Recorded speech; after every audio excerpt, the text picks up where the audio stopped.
Lesson 3, facilitating meaningful discussions.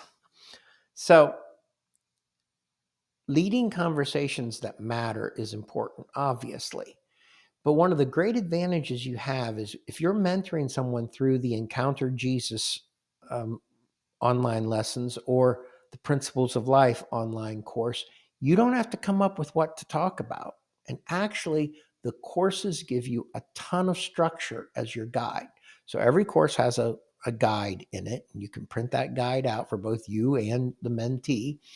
And your role doesn't have to be those two things. Your role is to keep the process, help the mentee process what they're learning and keep it rolling along, keep it on track, help them reflect on the material, focus on their growth, and you need to be able to adapt when the mentee needs to talk about something that's outside of the course material because life happens, right?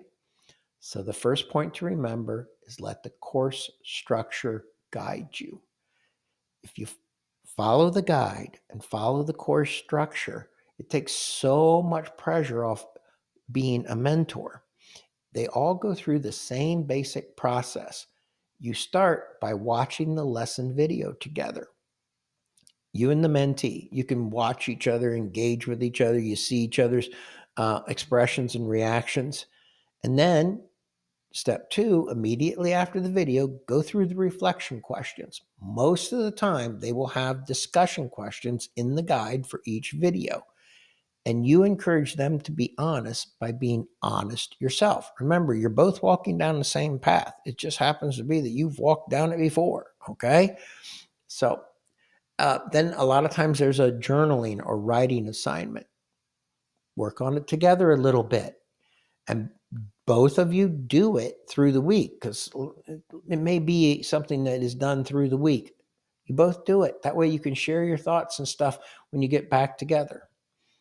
You help them apply their lesson to real life. Now, a lot of times there are exercises to help them do that, things they can do through the week, but you also can easily ask, so how do you see this affecting your daily life? What's one thing you can do this week to live this out? And finally, end in prayer. Always, always, always end in praying together. It's such a great example. Now, of course, you can't do this if the person is opposed to prayer. If you're going through the principles of life, they may maybe through the whole thing be opposed to prayer. They may start out opposed to prayer and change as it goes on. But if you can, pray with them. All right. So then, next point. What happens when the mentee needs to go off course? As I said, life happens.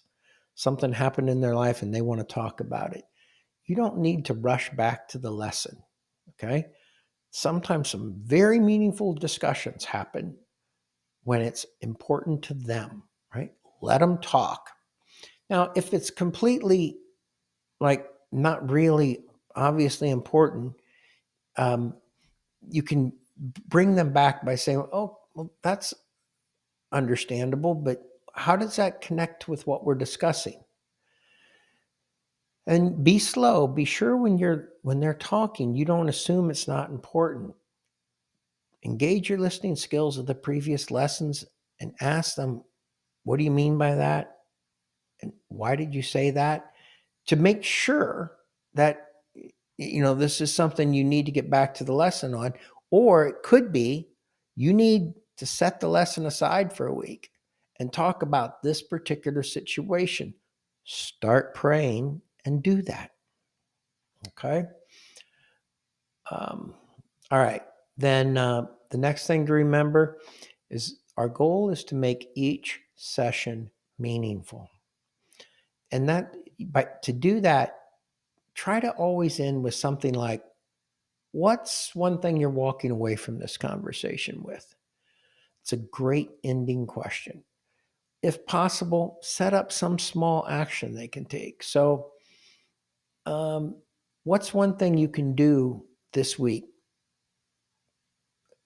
to let's say they say they need to trust God more. Well, what's one way this week you can practice trusting God more? Simple questions like that. Come up with an action. You know, James, and again in that first chapter, says, be doers of the word, not hearers only. All right? So that's how to keep the discussions meaningful, but flexible. Follow the guide. If it goes off course, either gently bring it back or let it be off course and deal with what came up in the person's life.